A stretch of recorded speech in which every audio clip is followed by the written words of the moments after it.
प्रधानमंत्री बनने के बाद नरेंद्र मोदी लगातार नॉर्थ ईस्ट स्टेट के विकास की बात करते रहे और पहले प्रधानमंत्री हैं जो लगातार इतने लंबे समय तक उन्होंने जाकर पूर्वोत्तर राज्यों का दौरा भी किया और वहां पर रहे भी। इसी विषय पे बात करने के लिए हमारे साथ मौजूद हैं गृह राज्य मंत्री किरेन रिजिजू जी, जो खुद भी नॉर्थ ईस्ट से आते हैं। पहला तो बेसिक सवाल ये बनता है किरेन जी कि पूरा जो ये यात्रा रही प्रधानमंत्री की, आप किस तरह से देखते हैं? क्योंकि प्रधानमंत्री ने दो चीजों पे बहुत ज्यादा जोर दिया, संपर्क और संचार पे। उसके साथ साथ इस दौरा को हम दो प्रमुख रूप से एक हम दिशा दे सकते हैं। एक है सुरक्षा, एक है विकास।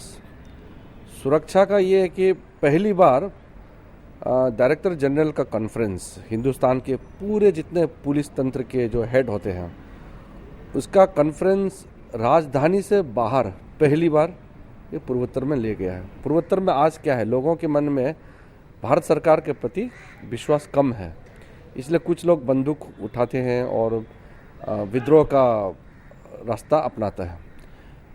प्रधानमंत्री का इस दौरा से विश्वास कायम हुआ है, जिससे देश का अखंडता के लिए बहुत बड़ा बल मिला है। मैं ये समझता हूँ कि पहली बार आज़ादी के 68 साल बाद लोगों को ऐसा लगा पूर्वोत्तर के कि दिल्ली बहुत दूर नहीं है। पूर्वोत्तर के कई राज्य उग्रवाद से जो है ग्रसित हैं, वहाँ पे ये सब, इन सब चीज़ों को रोकने के लिए अब आपको क्या लगता है कि और कड़ी कार्रवाई शुरू होगी और लोग वहाँ के जल्दी जल्दी घुले मिलेंगे यहाँ पर? बिल्कुल। देखिए, सुरक्षा का जब बात करते हैं तो हम लोगों को उसको दो तरीके से अपनाना पड़ता है।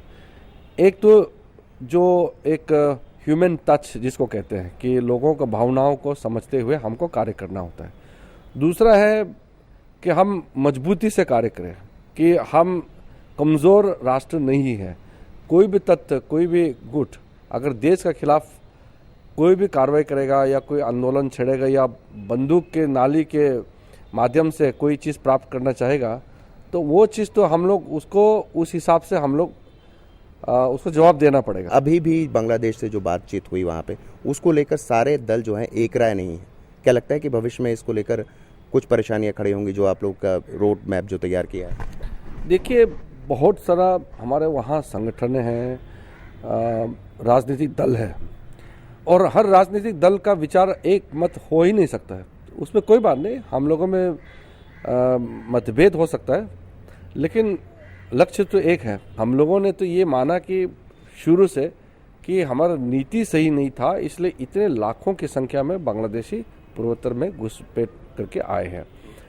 अब उसको राजनीतिक हल ढूंढना है, और हमारा तो मत साफ है कि जो हिंदुस्तानी नहीं है वो हिंदुस्तान में आ सकते हैं, लेकिन हिंदुस्तानियों का हक है उसको छीनना नहीं चाहिए, और सही कागजी के साथ डॉक्यूमेंट सही हो, आप हिंदुस्तान में आ सकते हैं, काम कर सकते हैं। लेकिन आप यहाँ के जो नागरिक बनने का कोशिश करेंगे वो गलत तरीके से, उसको हम नहीं मान सकते। आपकी यात्रा फिर से होगी नॉर्थ ईस्ट की, आप वहाँ के सांसद हैं, वहाँ फिर जाएंगे, क्या किस तरह का आपको वहाँ से मिल रहा है फीडबैक?